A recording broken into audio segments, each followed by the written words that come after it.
Hello friends, எல்லாருக்கும் வணக்கம். இன்னைக்கு இந்த வீடியோவில் நான் உங்களுக்கு சொல்லித்தர போகிற டாபிக் என்ன அப்படின்னா ஹேவிங். இந்த ஹேவ் அப்படிங்கிற வார்த்தையை பொதுவாக நம்ம சப்ஜெக்ட்டுக்கு அடுத்து வரக்கூடிய வேர்பாக வச்சு யூஸ் பண்ணியிருப்போம். என்னிடம் இருக்கிறது, வைத்திருக்கிறேன் அப்படிங்கிற மீனிங்கில் வச்சு நம்ம யூஸ் பண்ணியிருப்போம். ஆனால் இன்னைக்கு ஹேவிங்கை வச்சு எப்படி ஒரு சென்டென்ஸை ஸ்டார்ட் பண்ண போகிறோம் அப்படிங்கிறத நம்ம பார்க்க போகிறோம். சரிங்களா? ஏன்னா அதுக்குன்னு ஒரு ரோல் இருக்குது. அது சென்டென்ஸையும் ஸ்டார்ட் பண்ணி வைக்கும். அந்த மாதிரி சென்டென்சஸை எப்படி இன்றைக்கி நம்ம கன்ஸ்ட்ரக்ட் பண்ணுறது அப்படிங்கிறத பார்க்க போகிறோம். சரிங்களா? So from start to finish skip பண்ணாமல் வீடியோ பாருங்கள். அப்போ தான் உங்களுக்கு ஒரு ஃபுல் அண்டர்ஸ்டாண்டிங் கிடைக்கும். சரிங்களா? அண்ட் இதுதான் நம்ம சேனலுக்கு நீங்கள் ஃபஸ்ட் டைம் வந்திருக்கீங்கன்னா மறக்காமல் சப்ஸ்கிரைப் பண்ணிட்டு பெல் பட்டனை கிளிக் பண்ணிக்கோங்க. அப்போ தான் நம்ம போடுற வீடியோஸ் உங்களை சரியான நேரத்துக்கு வந்து அடையும். வீடியோக்குள்ளே போயிடலாம். And friends, one more thing, அடுத்த மாதத்தோட ஒரே ஒரு பேட்சுக்கான ஸ்லாட்ஸ் வந்து இப்போ ஓப்பன் ஆகிருக்கு. சரிங்களா? ஃபஸ்ட்டு வீக் ஆஃப் மார்ச்சில் வந்து அந்த கிளாஸ் தொடங்கும். அதில் நீங்கள் ஜாயின் பண்ணணும்னு விருப்பப்பட்டீங்கன்னா இந்த மெயில் ஐடிக்கு நீங்கள் காண்டாக்ட் பண்ணுங்கள். நாங்கள் கோர்ஸ் டீட்டெயில்ஸ் உங்களுக்கு அனுப்புகிறோம். ஓகே, இப்போது இந்த ஹேவிங்கை நம்ம யூஸ் பண்ணுறதுக்கு தேவையான எலிமெண்ட்ஸ் என்னென்னு பார்த்துட்டு என்னென்ன ரூல்ஸ் இருக்குது அப்படிங்கிறதையே ஒரு கிளான்ஸ் பார்த்துடலாம். சரிங்களா? நமக்கு ரொம்ப தேவையானது V3. V3னா verb 1, verb 2, verb 3. ஓகேங்களா? ஃப்யூச்சர் வேறு, V3 வேறு. V3 பாஸ்ட் பார்ட்டிசிபிள்னு சொல்லுவாங்க. ஃப்யூச்சர்னுங்கிறது ப்ரெசன்ட் ஃபார்மை நீங்கள் ஒரு வில்லு கூட சேர்த்து போட்டிங்கன்னா வந்துடும். சரிங்களா? அது வேறு, இது வேறு, கன்ஃபியூஸ் பண்ணிக்கூடாது. ஓகே, அப்போது ஹேவிங் அப்புடின்னு ஒரு வார்த்தை வந்துச்சுன்னா அது 100% V3 அப்படிங்கிற ஒரு வார்த்தை கூட தான் சேர்ந்து வரணும். அப்படி வந்தால் தான் மீனிங் கரெக்டாக வரும். ஓகே, நம்ம ஆல்ரெடி பார்த்தீங்கன்னா இந்த ஹேவ், ஹேஸ் எல்லாம் யூஸ் பண்ணும்போதே அங்கேயும் என்ன தான் பண்ணியிருப்போம், அதற்கு அடுத்து வரக்கூடிய வேர்ப் ஃபார்மட்டையும் V3 தான் போட்டிருப்போம். Have written, have spoken, have gone. அப்போ ஹேவுக்கு அடுத்து அங்கே என்ன தான் வருது, V3 தான் வருது. அதே ரூலை நம்ம இங்கே ஃபிக்ஸ் பண்ணுறோம். ஹேவிங்காக இருந்தாலும் அதற்கு பின்னாடி நம்ம போடக்கூடிய வேர்ப் ஃபார்மேட் V3ல வரணும். மைண்டுக்குள்ளே வச்சுக்கோங்க, ஃபர்ஸ்ட் ரூல். ரெண்டாவது, இன்கேஸ் அதற்கு பின்னாடி நாம் ஒரு வார்த்தை போடுறோம்னா அது இந்த மாதிரி ப்ரொனவுன்ஸாக இருக்கணும். ஓகே, என்ன ப்ரொனவுன் அப்படின்னா அப்ஜெக்டிவ் ப்ரொனவுன். ஓகே, சப்ஜெக்டாக இருந்தால் அது ஹீன்னு இருக்கும். அது அப்ஜெக்டிவ் ப்ரொனவுனாக மாறிடுச்சு அப்படின்னா ஹிம்னு மாறிடும். சரிங்களா? ஸோ அந்த மாதிரி இருக்க objective pronouns him, her, them, you, us, me. Okay, அப்புறம் ஒரு சில பொருட்கள் இல்லாட்டி ஒரு சில விஷயங்கள், அதுதான் ஆப்ஜெக்ட்னு சொல்கிறோம் பொதுவாக. சரிங்களா? ஒரு திங்ஸு அந்த மாதிரி. ஸோ இதையெல்லாம் என்ன பண்ணணும் அப்படின்னா நாம் இந்த ஃபஸ்ட்டு வரக்கூடிய ஃபார்மேட்டில் யூஸ் பண்ணணும். சரிங்களா? அடுத்து இந்த ஹேவிங் அப்படிங்கிறது 3 டென்ஸுக்குமே இயங்கும். Okay, so this having is applicable for the 3 tenses. அப்போது 3 டென்ஸ்லையுமே அது வேலை செய்யுதுன்னா 3 டென்ஸ்லையுமே எந்த மாதிரி மீனிங்கில் எடுத்துக்கிட்டோம்னா நம்ம தமிழ்லேருந்து இங்கிலீஷ்க்கு டிரான்ஸ்லேட் பண்ணும்போது நமக்கு கன்ஃபியூஸ் ஆகாது அப்படிங்கிறத நம்ம புரிஞ்சுக்கணும். சரிங்களா? ஃபஸ்ட்டு பாருங்கள், பாஸ்ட்டாக இருக்கட்டும், ப்ரெசண்ட்டாக இருக்கட்டும். ஓகே, பாஸ்ட்டோ ப்ரெசண்ட்டோ, அப்போது பாஸ்ட்டும் ப்ரெசண்ட்டும் வந்துச்சுன்னா இந்த மீனிங் எடுத்து வச்சுக்கோங்க. ஓகே, இதில் வச்சு நீங்கள் ப்ராக்டிஸ் பண்ணுங்கள். செய்து விட்டு, ஓகே, இல்லாட்டி ஒரு விஷயத்தை முடித்து விட்டு, செய்து விட்டு இல்லாட்டி முடித்து விட்டு அப்படிங்கிற டிரான்ஸ்லேஷனை நீங்கள் வச்சு ப்ராக்டிஸ் பண்ணுங்கள். உங்களுக்கு ஈஸி அண்டர்ஸ்டாண்ட் ஆகும். ஃப்யூச்சர் அப்படின்னா செய்து முடித்த பிறகுன்னு வச்சுக்கோங்க. ஓகே, செய்து முடித்த பிறகு இந்த ஒரு டிரான்ஸ்லேஷனை வச்சுக்கிட்டீங்க அப்படின்னா ஈஸியாக இருக்கும் உங்களுக்கு. ஓகே, சம்டைம்ஸ் ஃப்யூச்சருக்கும் செய்து விட்டு அப்படிங்கிற மீனிங்கில் போட்டாலும் வரும். ஆனால் என்னோடய சஜஷன்ஸ் எல்லாத்துக்கும் இது எடுத்துக்கோங்க. ஓகே, இல்லை எனக்கு செய்து விட்டு அப்படின்னு தான் ஃப்யூச்சருக்கும் சூட் ஆகிற மாதிரி இருக்குன்னா தாராளமாக போங்க, தப்பே கிடையாது. ஓகே, புரியுதுங்களா? அடுத்து அப்போ ஃபார்முலா என்ன அப்படின்னா ஹேவிங் ப்ளஸ் ஒரு V3 ப்ளஸ் ஒரு ஆப்ஜெக்ட். ஓகே, சம்டைம் ஆப்ஜெக்ட் கூட இல்லாமல் ஹேவிங் V3 மட்டும் வரும், அப்படியும் ஃபங்க்ஷன் ஆகும். சரிங்களா? சரி, இப்போ கவனிங்க, இப்படி வந்து ஒரு ரூலை நம்ம கொண்டு வந்துட்டோம். இதுக்கப்புறம் கமா போட்டு இதுக்கப்புறம் பார்த்தீங்கன்னா ஒரு ஃபுல் சென்டென்ஸ் வரணும். ஓகே, அப்போ தான் இந்த ஃபார்முலா கம்ப்ளீட் ஆகுதுன்னு அர்த்தம். இது ஒரு பேஸ். ஓகே, அப்போ ஃபஸ்ட்டு பார்ட் எப்படி வரணும் அப்படின்னா ஒரு ஹேவிங் வரணும், ஒரு V3 வரணும், ஒரு ஆப்ஜெக்ட் வரணும். Okay, for example having finished object homework போட்டுக்கலாமா? பாருங்கள், having finished the homework, having finished the homework.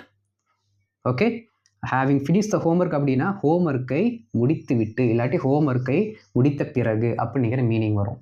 சரிங்களா? எப்போ முடித்து விட்டு எப்போ முடித்த பிறகுங்கிற மீனிங் வரும், நாம் இந்த சென்டென்ஸுக்கு அடுத்து போடக்கூடிய இந்த சென்டென்ஸ் இருக்குது பாருங்கள், இது ப்ரெசண்ட்டில் இருந்துச்சுன்னா மேலே இருக்க வாக்கியத்தை நீங்கள் முடித்து விட்டு அப்படிங்கிற மீனிங்கில் எடுத்துக்கணும். இந்த பர்டிகுலர் ரெண்டாவது சென்டென்ஸ் ஃப்யூச்சரில் இருந்தால் மேலே இருக்கிற இந்த பர்டிகுலர் சென்டென்ஸை நீங்கள் எப்படி எடுத்துக்கணும்னா செய்து முடித்த பிறகுன்னு எடுத்துக்கணும். ஓகே, அப்போ தான் மீனிங் வந்து நமக்கு கிடைக்கும். சரிங்களா? அப்போ என்ன அர்த்தம்? இந்த சென்டென்ஸ் எந்த காலத்தையும் வெளிப்படுத்தாது. அதை நீங்கள் புரிஞ்சுக்கணும். ஏன்னா இங்கே நம்ம காலத்தை வெளிப்படுத்துகிற மாதிரி எந்த ஒரு இதுவும் போடலை. நம்மகிட்ட இருக்கிறது என்னது? இந்த ஹேவிங் ப்ளஸ் V3 அப்படின்னா அது பர்ஃபெக்ட் பார்ட்டிசிபிள். நான் உங்களுக்கு இது V3க்கு என்ன சொன்னேன்? வெறும் V3னா பாஸ்ட் பார்ட்டிசிபிள். ஹேவிங் V3 அப்படின்னா பர்ஃபெக்ட் பார்ட்டிசிபிள். பர்ஃபெக்ட்னால என்ன அர்த்தம்? முடிஞ்சிருக்கணும். கண்டிப்பாக 100% கம்ப்ளீட் ஆனால் தான் அதை பர்ஃபெக்ட்னே நம்ம சொல்லுவோம். அப்போது ஒரு ஆக்ஷன் கம்ப்ளீட் ஆகிருக்கணும். அதை மாதிரி தான் நம்ம இங்கே சொல்கிறோம். ஓகே, செய்து முடித்து விட்டுன்னு என்ன அர்த்தம்? முடிஞ்சிருச்சு. அதான் பர்ஃபெக்ட் பார்ட்டிசிபிள். சரிங்களா? அப்போது ஒரு செயலை முடித்து விட்டு அடுத்த செயலுக்குள் நாம் நுழைகிறோம். ஒரு செயல் முடிந்ததுக்கு அப்புறம் இன்னொரு செயல் நடக்கிறது. ஒரு ஆக்ஷன் முடிஞ்சிட்டு இன்னொரு ஆக்ஷன் நடக்குது. அதுதான் அர்த்தமே. சரிங்களா? 2 ஆக்ஷன் நடக்குது. ஒரு ஆக்ஷன் முடிஞ்சிருச்சு, இன்னொரு ஆக்ஷன் நடக்குது. Okay, right. ஸோ இதை பேஸ் பண்ணி தான் என்ன பண்ண போகிறோம் அப்படின்னா நம்ம 3 டென்ஸுக்குமே தனித்தனியாக எக்ஸாம்பிள்ஸ் பார்க்கலாம். அப்போ நமக்கு ஈஸியாக புரியும். ஓகே,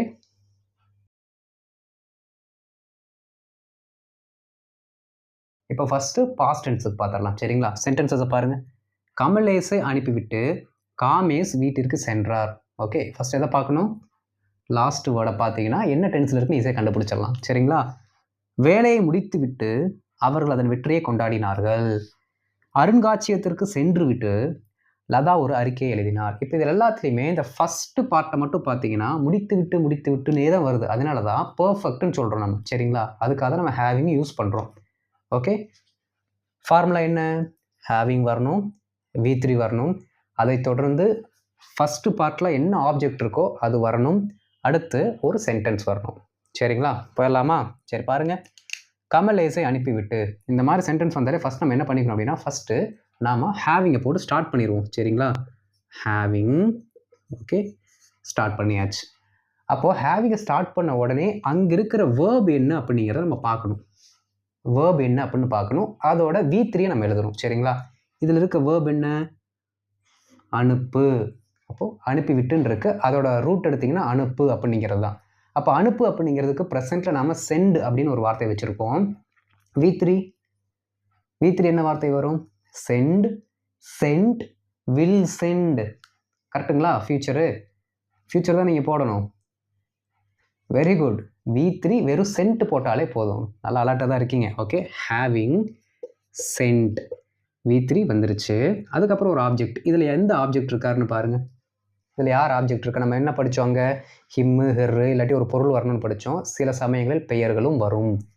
ஓகே, பேரை சொன்னோம்னா பேர் அப்படியே போட்டுக்கலாம், தப்பு இல்லை. பாருங்கள், having sent Kamelesh, KAMELESH. Having sent Kamelesh Kamesh வீட்டிற்கு சென்றார். அது நமக்கு தெரிஞ்ச ஈஸியான ஒரு சென்டென்ஸ் தான். எஸ் வரணும், அதை தொடர்ந்து V வரணும், சப்ஜெக்ட் வரணும், அதை தொடர்ந்து V வரணும், வேர்ப் வரணும். பாருங்கள், காமேஷ், அதுக்கப்புறம் ஒரு வேர்பு. என்ன வேர்பு? அவர் போயிட்டார். ஓகே, காமேஷ் வெண்ட் எங்கே? வீட்டிற்கு. அப்போ டு ஹோம்னு தான் போடுவோம், போடாதீங்க, வெறும் ஹோம்னு போட்டாலே போதும். ஓகே, காமேஷ் வெண்ட் ஹோம், அதான் கரெக்டு. அப்போ எப்போ டூ வரும் அப்படின்னு உங்களுக்கு டவுட் வந்துச்சு அப்படின்னா my home, your home, their home, his home அப்படின்னு எப்பப்பெல்லாம் நாம் பொசசிவ் ப்ரொனவுனை வச்சு அந்த ஹோம்ங்கிற வார்த்தையை சொல்கிறோமோ அப்போ தான் டூ ஹோம்னு போடணும். ஓகேங்களா? ஆனால் இந்த இடத்துல வராது. சிம்பிளாக சொன்னீங்கன்னா போடாதீங்க. ஓகே, பாருங்கள். Having sent Kamelesh Kamesh went home. Having sent Kamelesh Kamesh went home. சிம்பிளாக முடிச்சாச்சு. என்ன அர்த்தத்தில்? கமலேஷை அனுப்பிவிட்டு காமேஷ் வீட்டிற்கு சென்றார். ஓகே, கமலேஷை அனுப்பிவிட்டு காமேஷ் வீட்டிற்கு சென்றார். ரொம்ப சிம்பிள். Okay, right. வேலையை முடித்துவிட்டு அவர்கள் அதன் வெற்றியை கொண்டாடினார்கள். வேலையை முடித்துவிட்டு, இந்த வேலை நீங்கள் நம்ம என்ன பண்ணிக்கலாம்னு ஒரு ப்ராஜெக்ட்னு வச்சுக்கலாம். சரிங்களா? அப்போ ப்ராஜெக்டை முடித்து விட்டு. ஓகே, எழுதலாங்களா? பாருங்கள், according to the rule first having வந்துடணும். முடித்து விட்டு, ஃபினிஷ்டு, கம்ப்ளீட் கூட போட்டுக்கோங்க, தப்பு இல்லை. ஹேவிங் ஃபினிஷ்ட் இல்லாட்டி கம்ப்ளீட்டடே போட்டுக்கலாமா? அது இன்னும் கொஞ்சம் பர்ஃபெக்டாக இருக்கும். ஓகே, ஹேவிங் கம்ப்ளீட்டட் எதை? ப்ராஜெக்டை. Having completed the project. Okay, having completed the project அவர்கள் அதன் வெற்றியை கொண்டாடினார்கள். இந்த வேலையை முடிச்சுட்டு அந்த ப்ராஜெக்டோட சக்ஸஸை கொண்டாடியிருக்காங்க. ஓகே, ரொம்ப சிம்பிள். அவர்கள் தே என்ன பண்ணாங்க? Verb celebrated. ஓகே, தே செலிப்ரேட்டட். ஓகே, எதன் வெற்றியை கொண்டாடினார்கள்? அந்த ப்ராஜெக்ட். ஓகே, அப்போ இட்ஸ் சக்ஸஸ். பாருங்கள் இட்ஸ் சக்ஸஸ், அவ்வளோதான். பாருங்கள் having completed the project they celebrated it's success. அந்த ப்ராஜெக்டை முடிச்சுட்டு அவங்க அதோட வெற்றியை கொண்டாடினார்கள். ஓகே, ஒரு வேலை முடிஞ்சதுக்கப்புறம் இன்னொரு வேலையை பண்ணியிருக்காங்க, அந்த வேலையை பர்ஃபெக்டாக முடிஞ்சிருக்கு. ஓகே பாருங்கள், having completed the project they celebrated it's success. Having completed the project they celebrated it's success. ரொம்ப ரொம்ப சிம்பிள். சரிங்களா, இதுதான் உங்களுக்கு வேலையே கொடுக்குது. இதை முடிச்சிட்டிங்கன்னா அடுத்த வர சென்டென்ஸை சிம்பிளாக போட்டு போயிடலாம். ஓகே, அடுத்து பாருங்கள், அருங்காட்சியகத்திற்கு சென்று விட்டு லதா ஒரு அறிக்கை எழுதினாள். என்னமோ இருக்கட்டும் பின்னாடி, இதை மட்டும் மாத்திரம்னா வேலை முடிஞ்சது. பார்க்கலாங்களா? பாருங்கள், அருங்காட்சியகத்திற்கு சென்று விட்டு, அருங்காட்சியகம்னா மியூசியம். ஓகே, இப்போ ஃபஸ்ட் எப்படி ஆரம்பிக்கணும்? ஹேவிங் கானெல்லாம் போடாதீங்க, விசிட்டர்னு போடுங்க. ஏன் அப்படின்னா ஒரு நோக்கத்திற்காக ஒரு இடத்திற்கு நம்ம போகிறோம்னா அதை விசிட்டுன்னு தான் நம்ம சொல்லணும். சரிங்களா, ஏதோ ஒரு ஸ்பெசிஃபிக்கான நோக்கம் இருக்கும், பர்பஸ் இருக்கும். அருங்காட்சியகத்திற்கு நம்ம சும்மா போவோமா? ஏதோ ஒரு நோக்கம் இருக்கும், நம்ம ஏதாவது பார்க்கணுன்னு போவோம். ஓகே, அப்போ அந்த நோக்கத்திற்காக ஒரு இடத்திற்கு போவதை விசிட் என்று நம்ம சொல்ல வேண்டும். ஓகே, ஹேவிங் விசிட்டட் எதை? மியூசியம், தி மியூசியம். ஓகே, ஹேவிங் விசிட்டட் தி மியூசியம், அருங்காட்சியகத்திற்கு சென்று விட்டு என்ன பண்ணாங்க? லதா ஒரு அறிக்கையை எழுதினாள். ரொம்ப சிம்பிள், அறிக்கைனா ரிப்போர்ட். சரிங்களா, லதா ரோட் அ ரிப்போர்ட், அவ்வளோதான். பாருங்கள், Latha wrote a report, Latha wrote a detailed report, எப்படி சொன்னாலும் கரெக்டு தான். சரிங்களா, பாருங்கள், having visited the museum Latha wrote a report. Having visited the museum Latha wrote a report. ரொம்ப ரொம்ப சிம்பிள். ப்ரெசன்ட் பார்த்துருக்கோம்.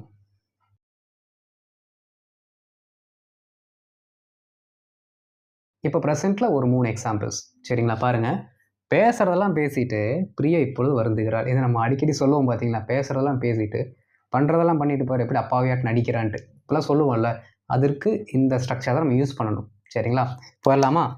பேசுவதையெல்லாம் பேசிவிட்டு எப்படி ஸ்டார்ட் பண்ணணும்? எப்பயும் போல் ஹேவிங், உடனே ஒரு V3 வரணும். என்ன பண்ணியிருக்காங்க இங்கே? என்ன ஆக்ஷன் பண்ணியிருக்காங்க?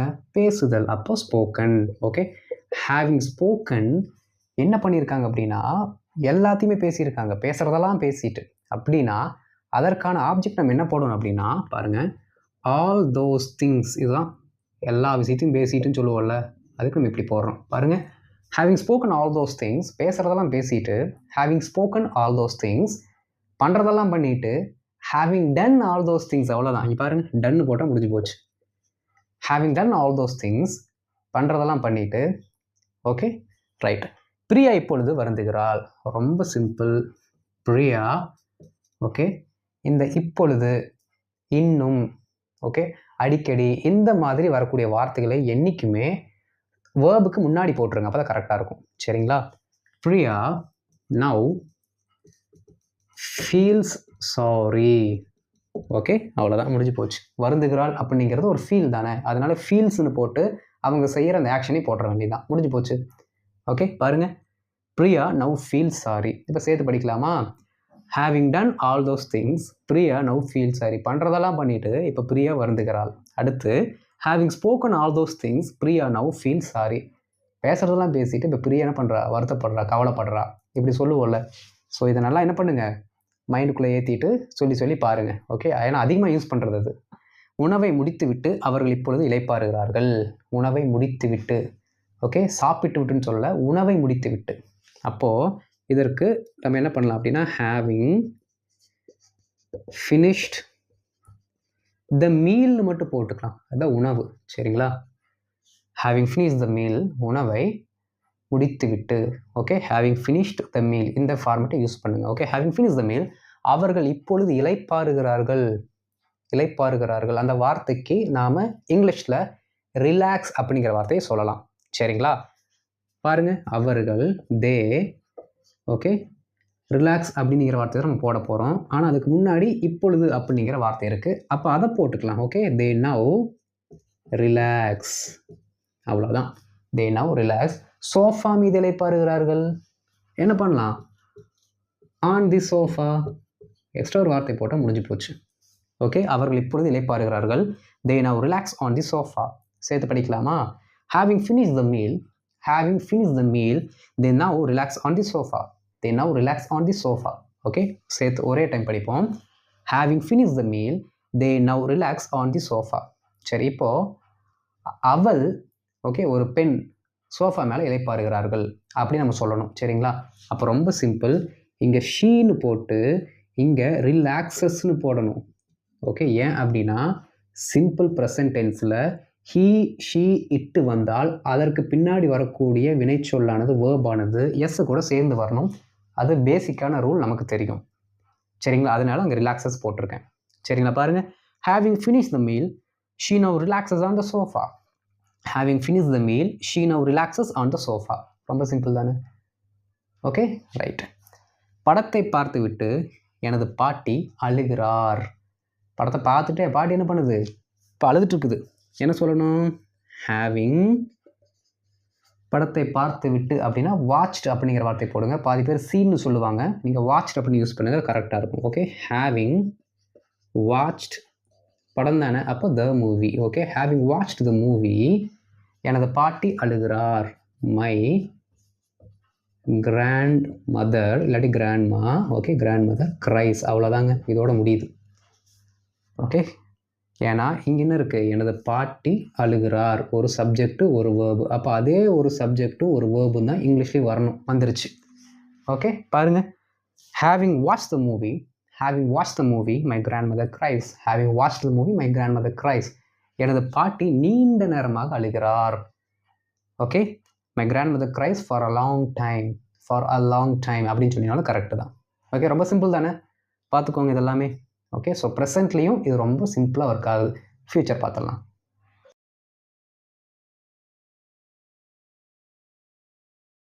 இப்போ ஃபியூச்சர் டென்ஸில் இருக்க ஒரு சில எக்ஸாம்பிள்ஸ் பார்க்கலாம். பாருங்கள், கூட்டத்தை முடித்த பிறகு நாம் மதிய உணவிற்கு செல்வோம்.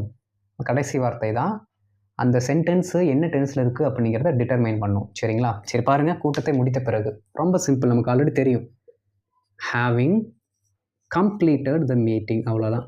ஃபஸ்ட்டு 2 ஸ்லைட்லேயே உங்களுக்கு தெரிஞ்சிருக்கும் எப்படி சென்டென்ஸ் ஃபார்ம் ஆகுது அப்படின்ட்டு.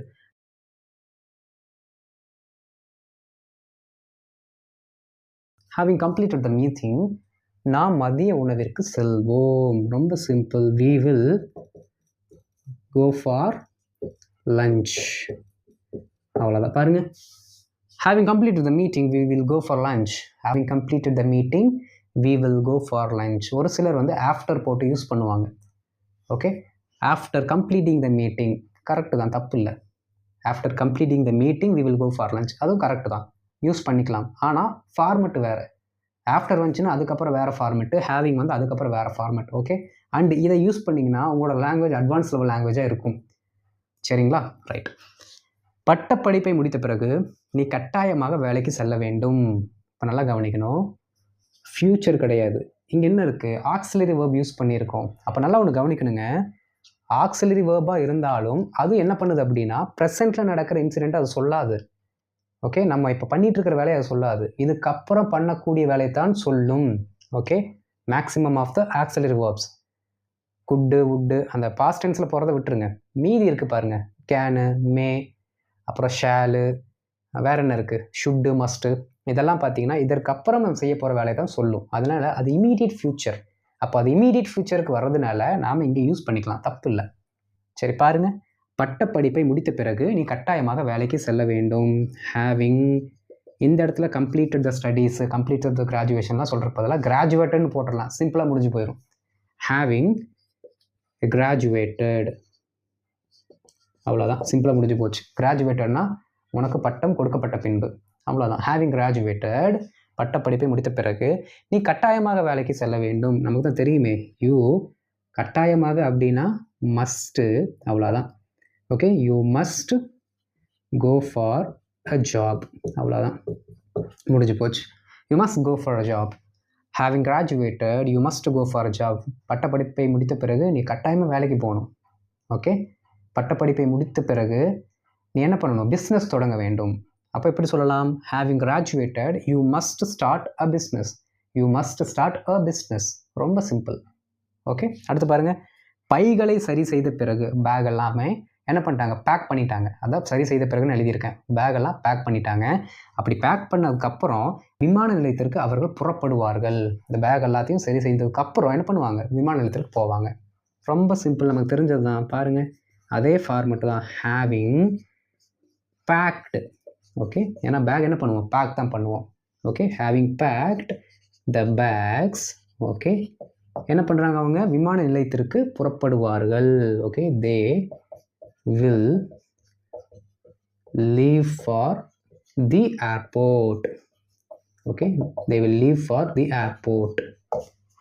பாருங்க, பைகளை சரி செய்த பிறகு விமான நிலையத்திற்கு அவர்கள் புறப்படுவார்கள். Okay, having pack the bags they will leave for the airport.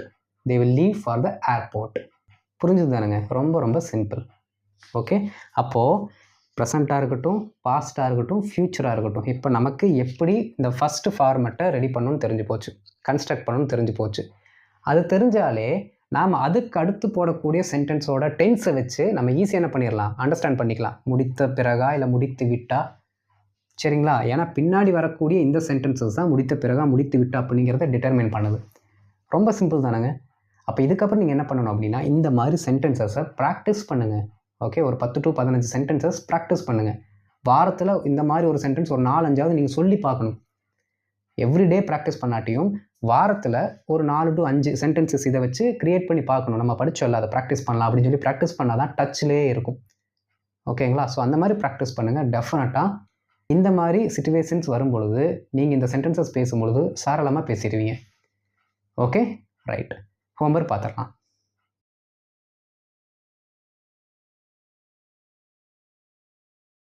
இப்போ ஹோம்ஒர்க் பார்த்தலாம், சரிங்களா? பாருங்க, நேர்காணலை முடித்துவிட்டு அவன் வீட்டிற்கு வந்தான். Okay, what you have to do, you should look at the last word to find out the tense. என்ன பண்ணணும், ஒரு சென்டென்ஸோட கடைசி வார்த்தை பார்த்தா தான் உங்களால் டென்ஸை கண்டுபிடிக்க முடியும். ஓகே, சரி. இந்த வீடியோவை பார்த்துவிட்டு வீட்டு பாடத்தை இப்பொழுது நீங்கள் செய்கிறீர்கள். நல்லா பார்க்கணும் அந்த லாஸ்ட் வேர்டை, இப்பொழுது நீங்கள் செய்கிறீர்கள். கடவுச்சீட்டை எடுத்த பிறகு, ஓகே, கடவுச்சீட்டுனா டிக்கெட்டு, சரிங்களா? கடவுச்சீட்டை எடுத்த பிறகு அவன் திரை அரங்கிற்குள் நுழைவான். ஓகே, நுழைவான். ஸோ இந்த 3 வாக்கியங்களுக்கு என்ன ஆன்சர் வரும் அப்படிங்கிறத நீங்கள் கமெண்ட்டில் போட்டுங்க, நான் பார்த்துட்டு உங்களுக்கு ஆன்சர் பண்ணுறேன். ஓகே, அண்ட் இந்த வீடியோ உங்களுக்கு பிரயோஜனம் உள்ளதாக இருந்தால், உங்களுக்கு பிடிச்சிருந்தால், புரிந்திருந்தால் லைக் பண்ணிக்கோங்க, மற்றவங்களுக்கு ஷேர் பண்ணுங்கள், மற்றவங்களும் பயனடைந்து கொள்ளட்டும். ஓகே, அண்ட் இதுதான் நீங்கள் நம்ம சேனலுக்கு ஃபஸ்ட் டைம் வந்திருக்கீங்கன்னா மறக்காமல் சப்ஸ்கிரைப் பண்ணிட்டு பெல் பட்டனை கிளிக் பண்ணி வச்சுக்கோங்க. அப்போ தான் நாங்கள் இந்த மாதிரி போடுற நிறைய வீடியோஸ் உங்களை வந்து சேரும். நீங்களும் எங்கள் கூட சேர்ந்து ப்ராக்டிஸ் பண்ணலாம். ஓகே, அடுத்த வீடியோவில் பார்க்கலாம். தேங்க்யூ.